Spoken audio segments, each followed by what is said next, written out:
Manchester United will keep Erik Ten Hag as manager following INEOS' end-of-season review. The Dutchman won the FA Cup last month, his second trophy in 2 years at Old Trafford, but the club's 8th place Premier League finish was their worst since 1990, and it left major doubt over the management position. There have been twists and turns, but eventually a decision was made. But how did we get here? This is the inside story.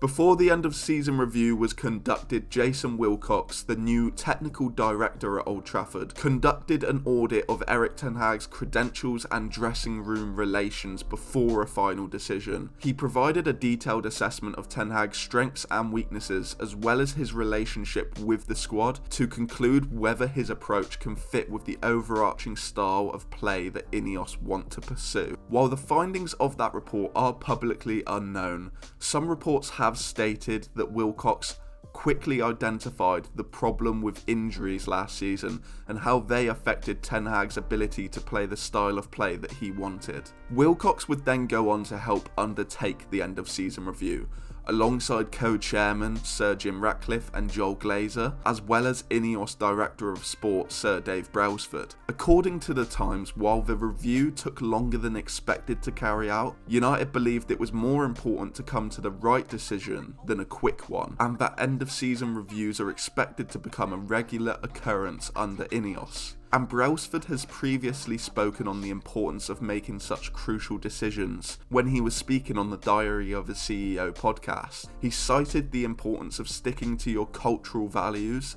and assessing these processes diligently. Those real moments when they do arrive and you've got to address it, they're very, very stressful. I kind of get very introspective and look at myself in the mirror and think it through.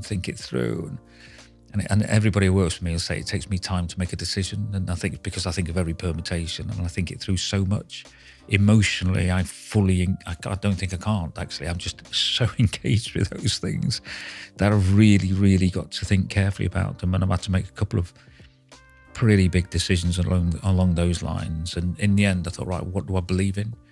Is it a popular decision? Is it a performance decision? In my world, there's like, we're trying to win here, or do we want to keep people happy, or where do we go? And you need you need to establish your own, right, what do I believe in? And without really figuring out what you believe in, you're always going to be caught in a storm otherwise. Manchester United have been linked to a lot of managers, but quickly a crop emerged as ones that INEOS were seriously assessing.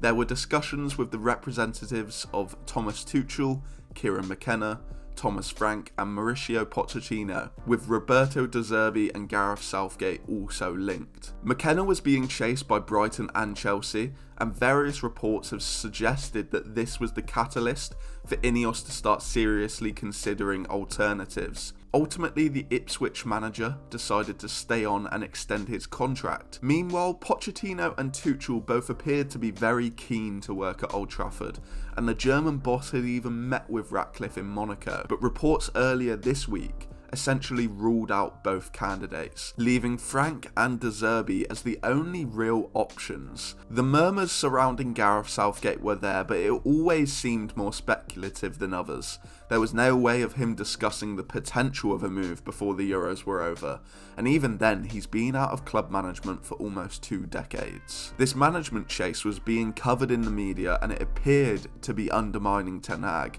who regularly expressed his confidence of keeping the position at the end of last season. However, these meetings were part of the review, and it was not something that bothered Ten Hag. Instead, he was concerned over the length of time that it was taking, as he believed that this process could impact the club's work in the transfer window. The Dutchman was regularly involved in talks with INEOS about next season before their review had begun, and one potential hurdle always seemed to be the contrast between Ten Hag's current deal, where he has larger control over recruitment, and INEOS's preference to have the management role adjusted into a coaching-focused position. A reported new deal was always the likely scenario if they decided to stick. But why did they decide to keep Erik Ten Hag? Well, ultimately, The decision has come due to a variety of reasons. Firstly, INEOS have identified Ten Hag's ability to deliver trophies during challenging circumstances. He is the first manager since Sir Alex Ferguson to win trophies in consecutive seasons, and he's done that in 2 years where United have had major challenges. Last term, Ten Hag managed to win the FA Cup after a dreadful season, which also had major changes behind the scene and an unprecedented amount of injuries within the squad. Secondly, the decision makers noted Ten Hag's development of the youngsters within the squad. Alejandro Garnacho and Kobbie Mainoo quickly became key parts of the Dutchman's team and even were the difference makers in the FA Cup final. And as previously mentioned, the third point that INEOS have recognised is that there were serious mitigations last season in terms of the injury crisis at the club. Now, publicly, there have been arguments that Ten Hag's approach would have contributed to this situation. However, INEOS clearly believe that there was an element of bad luck, particularly in the way that the injuries were focused in certain positions, such as left back and centre back. And another assessment that Sir Jim Ratcliffe and his team made was the recent signings made under Ten Hag, such as Andre Onana, Rasmus Højlund and Mason Mount, and they were believed to be made with a long-term vision in mind. For example, Højlund was the only recognised striker at the club for the most part of last season, and whilst he did well in spells, there were also major difficulties that he had to go through. But in the end, the club and fans alike are all extremely excited to see what kind of player the Danish international can blossom into. And finally, we might have the most important aspect that allowed Ten Hag to keep his job, and it was the lack of alternatives that strengthened his case with INEOS. It was clear that the manager was on thin ice, with Sir Jim Ratcliffe refusing to give him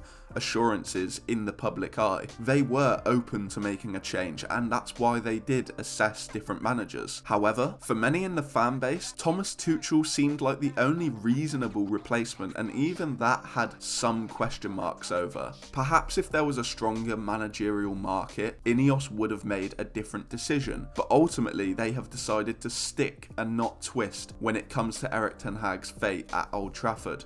And now he's got to make major improvements. Of course, the FA Cup win at Wembley last month was amazing, but United's position in the league and overall performances across the season left a lot to be desired. But now, like many fans wanted, Erik Ten Hag has the chance to turn things around at Manchester United.